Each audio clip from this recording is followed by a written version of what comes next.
Na, apskritai, kai nusprendžiau keisti profesiją iš esmės, nebesėti savęs nei su viešaisiais ryšiais, nei su komunikacija, ilgai galvojau, kaip galima nedaug laiko investuojant į mokslus, reiškia pakeisti iš esmės profesiją.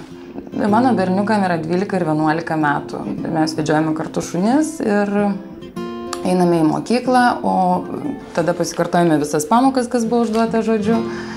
Tada grįžtu, yra laikas mano, ką aš susitvarkau, susiruošiu, pasižiūriu savo darbotvarkę ir atvažiuoju į darbą. Darbas čia prasideda kiekvieną rytą susirinkimais, kurie yra be galo vertingi.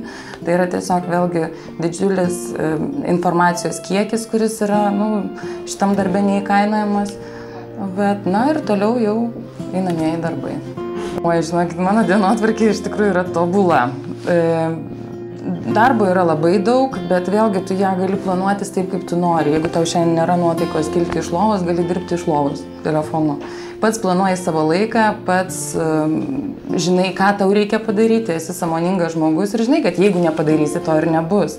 Bet vėlgi stumdyti tą savo grafiką gali įvairiai. Trūkumas galbūt yra tai, kad mūsų visuomenė dar nėra gerai informuota apie pačią brokerio darbo specifiką.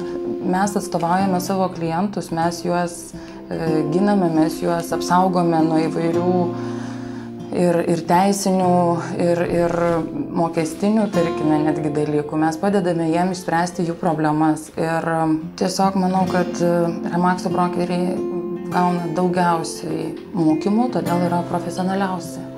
Ir skaičiai kalba patys už save, taip mes esame didžiausia kompanija Lietuvoje.